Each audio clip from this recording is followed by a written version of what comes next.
Chapter 1, Section 3, Democracy in the United States. Today we will be discussing democracy in the United States, and our main idea here is that American democracy is characterized by core democratic ideals and principles, as well as by the free enterprise system. So we'll start with an ideal. What is an ideal? Can you see it? What does it look like? Is it the same for everyone? So when we look at ideal itself, everyone has the perfect ideal, possibly the ideal vehicle. For me, it's the Jeep. Everyone may have an ideal lifestyle. Maybe it's going on vacation once a year. Maybe it's going to Keystone Lake. We all have an ideal. So it's ingrained into us. It's what we like, it's what we want, it's what we come to expect. So the three ideals that we're going to talk about today are liberty, equality, and self government. When you look at the Declaration of Independence and it says all men are created equal, we need to keep in mind of when this document was written. It was written back in 1776 when men were white property owners and educated. So that has pretty much fallen by the wayside today, and men now equates to all peoples, not just white men. It's people of all race. It's people of all gender, and we consider that to be equality today.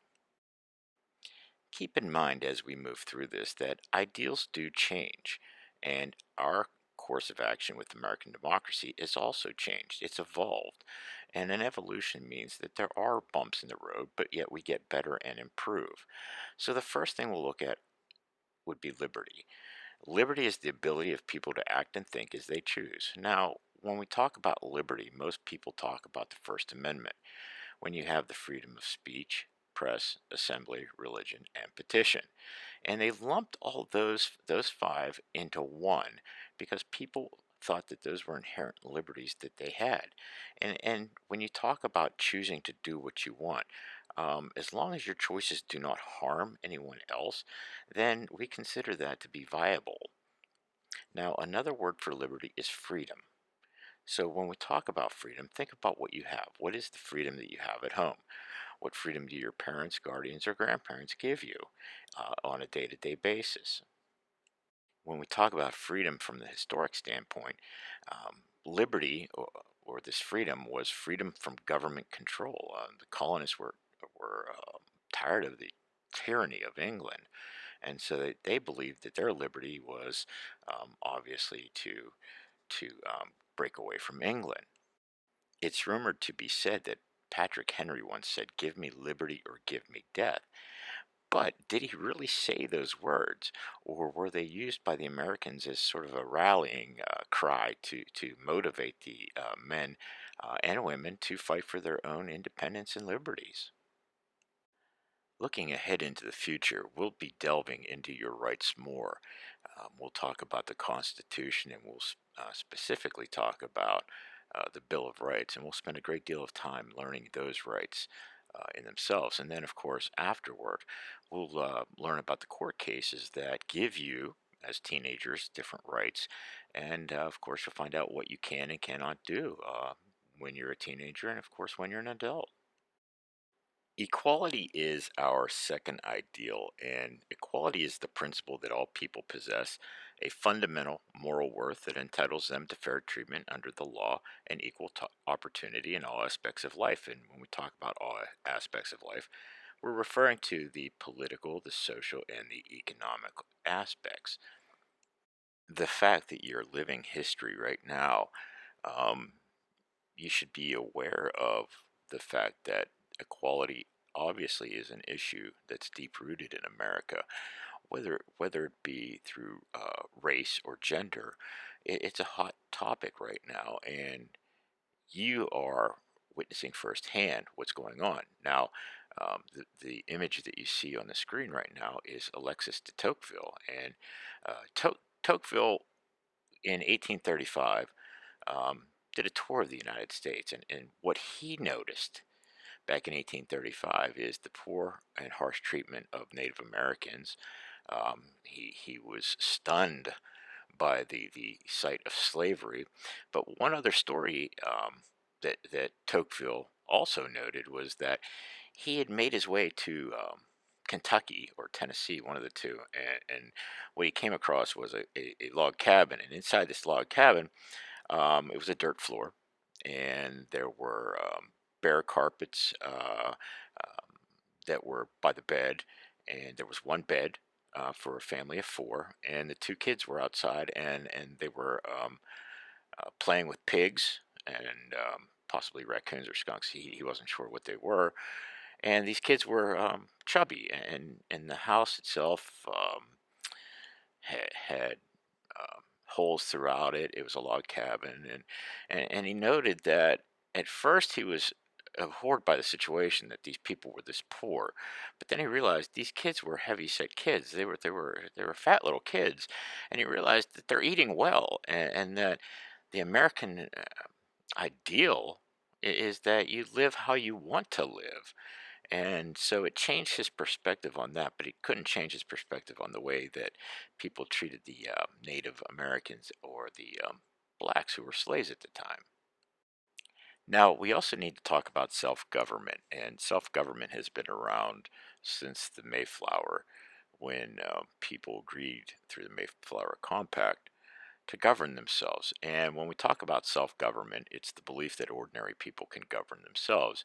And we see this first in the Declaration of Independence. Now we have to remember when we talk about America, uh, America has been around since, if you want to say Jamestown, you could say Jamestown.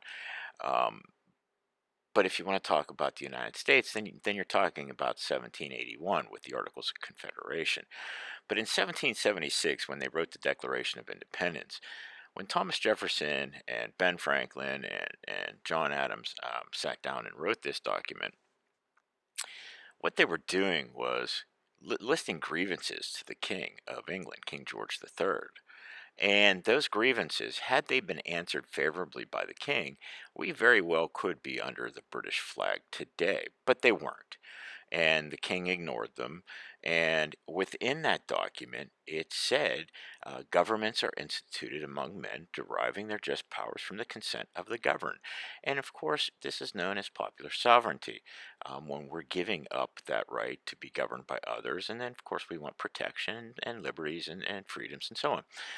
But in the end of that, it says, should government lose consent, that it's the right of the people to alter or abolish it and to institute a new government. So this was seen this past month here when the Michigan governor, they attempted to kidnap her. And these individuals who did this act, of course, used this document and used their right to stand up against a tyrannical government. And quite frankly, this is something that we've never seen in our lifetime. It was seen back in 1918, 1919, 1920 with the pandemic of the flu, the Spanish flu. But here it is. It's being challenged, and we haven't had states' rights challenged since, of course, 1860, when the start of the Civil War. That was the last time they were challenged because, of course, we know how that ended. So when we talk about self-government and the right to rule ourselves, and basically we elect people to rule us, that is a right we hold dear to us. So now we're going to focus on the key principles of an American democracy, and what we believe in are the worth of an individual, the rule of law, majority rule with minority rights, compromising, and citizen participation. So let's take a look at these five right now. So the first thing is the worth of the individual, and a lot of this revolves around life, liberty, and the pursuit of happiness. And originally it was life, liberty, and property. What is individual freedom? What are the freedoms that we should have? What are the personal responsibilities that we have? Your responsibility, of course, is to go to school or to do a hybrid model, or to do it online in which you are educating or being educated, which of course leads us to self-reliance, that you have the ability to do those things. And of course, we also look at individual achievement, but in this country, what is achievement? Have we gone too far in just awarding and giving ribbons to each other? Um, But those are things that you need to think of when we're talking about the worth of an individual. Now, rule of law is when government is subject to be recognized and enforced with limits. And as you see here, I say no one is above the law. But yet, as I was driving into work on the turnpike today, and I'm doing 75 miles an hour on the turnpike, which of course is illegal because it's 70 miles an hour, and a state trooper passed me and he had to be doing 85, but he didn't have his lights on or anything.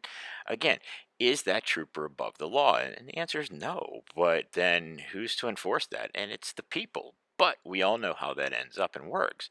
The same is true with our government. Um, you cannot stop any of our congressmen from doing their jobs, even if they were drunk and they hit somebody, and they used the excuse that they were on to go on to vote. The police can't arrest them right then and there because they're going to do a government function for the people. So when we talk about majority rule and minority rights, the majority rules, but the rights of the political minority are always protected. And what is a majority? Well, in our case, the first thing we'll mention is that a majority for us, a simple majority, is one more than half. So if you have 10 people, then one more than half would be six. You also have things such as two-thirds majority or three-fourths majority. And again, a little math is involved here to identify what those numbers are. So the simple majority is always one more than half, and that's what you should remember. Now, why should the majority respect the rights of the minority? Well, in the democracy, in what we have here, it's important because if the smaller of the two groups is never heard, then you're going to lead to some sort of revolution or revolt, which is what we saw in the American Revolution. So again, we hold those truths that the minority or those in the minority should have some sort of say in what goes on. Which leads us to another key principle of American democracy, and that's compromise. And compromise is really a give and a take. It's when two opposing groups give up some of their demands and come to some sort of agreement. And in the United States, this is what we did to move the United States forward. And it's seen with the Three-Fifths Compromise, it's seen with the Electoral College, it was seen with the Great Compromise. It was seen with our amendments, the Missouri Compromise, the Compromise of 1850, and of course the Compromise of 1877, which ended pretty much Reconstruction in the South and brought the United States forward past the Civil War. So again, compromise has always been done. And I ask you, what have you ever compromised on? Um, have you given up something? Have you been satisfied with what you gave up to become to come to an agreement or a compromise? So again, when we talk about compromise, folks, it is one of the essential reasons that we've moved forward um, in the United States, and it was used an awful lot between 1781 and, of course, 1877. Our last principle of American democracy is citizen participation, and that's being informed. And how are you informed? Well, you're informed through your parents, through news, social media, through your teachers. We learn what's going on and we make decisions based on what's going on. And of course, a lot of times you will take what you believe in from your parents. And as you grow older, you'll form your own opinions. And it's your job to become informed so that you can vote, so that you can run for office, or so that you can peacefully protest. And I say that carefully because we've had a lot of protesting in the United States go on in the last several months, and it hasn't been peaceful. And a peaceful protest is protected under the First Amendment. But the violence that we're seeing and the looting and the rioting, that's not protected protesting. So when we talk about political, social, let's talk about economic now. So, in economic aspect, it's the ability to make money. It's the American dream. It's the ability to build and make your own business, and you can do that right from your phone. I mean, people have become famous on these social media apps, and they make a lot of money doing it. And of course, that's the American dream. So, when you can allow for people to, and businesses to make their own choices about how to produce, distribute, or exchange goods and services, and there's no or limited interference from government, well, then what you're doing is you're opening up the avenues for free enterprise. And it protects our ownership rights, because this is what we do hold dear to us. But sometimes government interference is needed. Go back to 1907 with the creation of the Food and Drug Administration. These companies had to be held responsible for what they were putting in our food products. And without government assistance, then of course we were the people were paying the price for what these companies were doing. So let's wrap up economic freedoms. You have the right to earn money. You have the right to purchase property. You have the right to spend your money on whatever you want, almost anything you want. You have the right to choose whatever job you want, and you can determined to save as much money as you want to, and live that life. So that wraps up chapter one, and we'll have our test tomorrow. I encourage you to use your books, your notes, and anything else that you can to pass this test successfully. Good luck.